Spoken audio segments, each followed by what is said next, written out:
পারভেজ ঠিক করলো ও তোমাকে সত্যি কথাটা জানতেও দেবে না, তোমার টাকাও নেবে না। আমরা দুজনে মিলে ডিসাইড করলাম আমরা মালয়েশিয়া চলে যাব। আমার মা আমার বিয়ের জন্য কিছু গয়না রেখে গিয়েছিল, সেগুলো বিক্রি করে আমরা মালয়েশিয়া চলে গেলাম।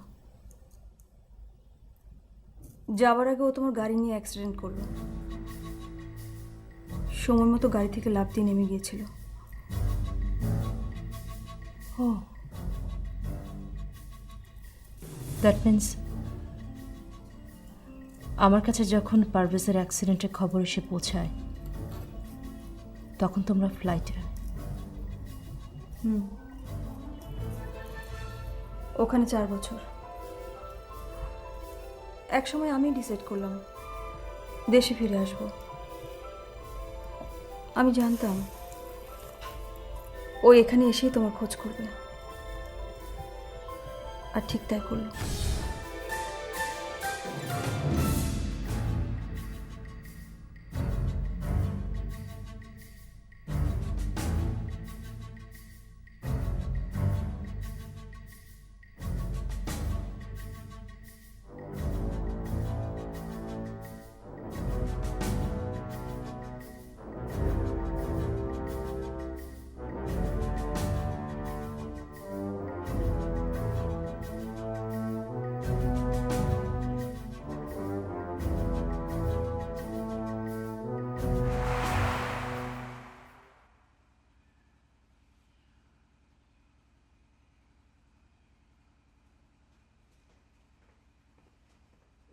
Sorry sorry sorry sorry please.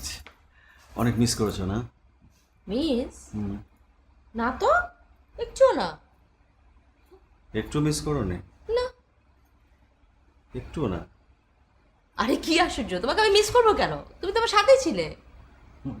মানে এই দেখো, এই লকেটটা দেখো। তোমার দিয়ে এই লকেটটা যখন ছুঁয়ে থাকি আমি, আমার কাছে মনে হয় আমি তোমাকে স্পর্শ করে আছি, তোমাকেই ছুঁয়ে আছি। সো তোমাকে মিস করার তো প্রশ্নই আসে না।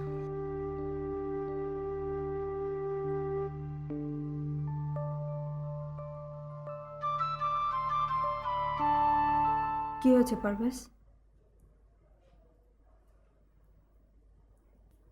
আনিলার খোঁজ পেয়েছো?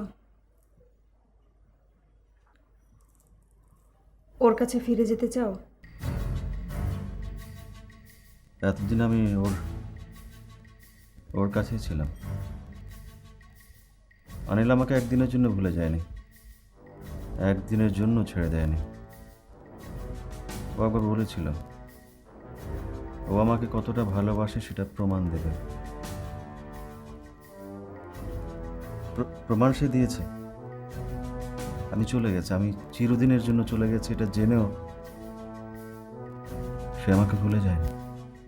আমার জন্য, শুধু আমার জন্য ওর সব কিছু ছেড়ে একা জীবন বেছে নিয়েছে, শুধু আমার জন্য, শুধু।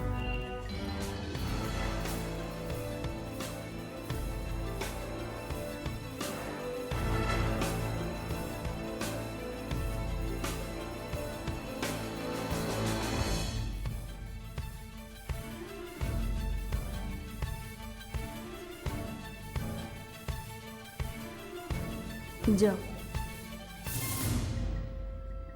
4 বছর হয়ে গেছে, আর দেরি করো না। আনিলার কাছে ফিরে যাও। জেবা, তুমি জানতে? জানতাম,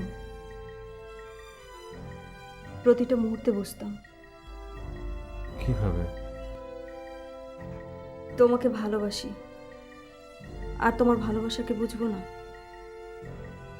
এই জন্য গত 4 বছরে একবারও আমি তোমাকে বিয়ের কথা বলিনি। অপেক্ষায় ছিলাম, আশায় ছিলাম, যদি আর কোনোদিন তোমার মধ্যে আমাকে দেখি ঠিক আগের মতো, তাহলে কিন্তু সেটা হওয়ার ছিল না। যাও পারভেজ, যাও। আর তুমি? সব সমস্যার সমাধান তো আমরা করতে পারবো না, তাই না? সব কিছু নিয়ে মাথা ঘামিও না। এখন তোমার প্রথম কর্তব্য আনিলার কাছে যাওয়া। আমার জন্য ভেবো না, আমি ঠিক থাকবো। যাও।